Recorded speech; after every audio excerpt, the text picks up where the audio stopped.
পাবে না।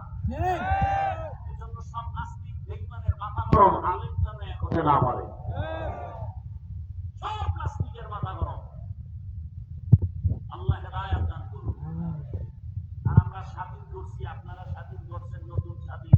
কতবার এরকম রক্ত দিবেন আর স্বাধীন করবেন? স্বাধীন করছেন জুলাই আন্দোলন, তাই না? স্বাধীনের পরে এখনো কেন আন্দোলন চলে? কি স্বাধীন করলেন? স্বাধীন যদি স্বাধীন হয়ে থাকে, তাহলে স্ত্রীর সামনে, স্বামীর সামনে স্ত্রী ধর্ষিতা হয় কেন? স্বাধীন যদি হয়েই থাকে, মা বাবার সামনে মেয়েকে ধর্ষণ করা হয় কেন? স্বাধীন যদি হয়ে থাকে, এখনো কেন ব্যবসায়ী তার স্বাধীনভাবে ব্যবসা করতে পারে না? বুঝা গেল স্বাধীন আসল স্বাধীন না। নতুন করে আরেকটা স্বাধীন করতে হবে, প্রস্তুতি নিতে থাকেন। ওই স্বাধীন হবে একমাত্র ইসলামের স্বাধীন। আল্লাহর জাতের কসম, এই জমিনে যতদিন পর্যন্ত ইসলাম কায়েম হবে না, ততদিন পর্যন্ত চাপাবাজদের আওয়াজ শুনবেন, শান্তি কপালে আসবে না। কসম আল্লাহ।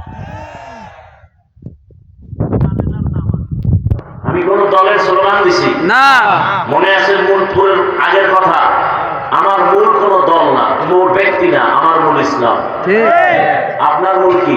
ইসলাম। আমার মূল কি? ইসলাম। ইসলাম। আমি একটা ইসলামের অংশ মানি না, তার মানে যে ইসলাম দুর্বল তা না, আমি দুর্বল। ঠিক। আমার সব কথার মূল ইসলাম। আমি বর্তমান রাজনৈতিক দলের কোনো দায়িত্বে নেই, বিশেষ করে ইসলামী কোন রাজনৈতিক দলে। কিন্তু আমার ইসলাম আমার জীবনের মূল, এবং এর সাথে যারা আছে তারাও আমার আপন। এজন্য আমি তাবলীগের বিপক্ষে বলি না, পক্ষে। কারণ তাবলীগের দ্বারা আমার দেশের কোনো ক্ষতি হয়েছে বললে আমি এখন তাবলীগের বিরুদ্ধে নেমে যাব না। আমি চাটুকারিতা পছন্দ করি না, তাকাল্লুফাত পছন্দ করি না। প্রমাণ দেন যে এদেশে কওমি মাদ্রাসা দেওবন্দির কারণে আমাদের দেশের ইসলামের ক্ষতি।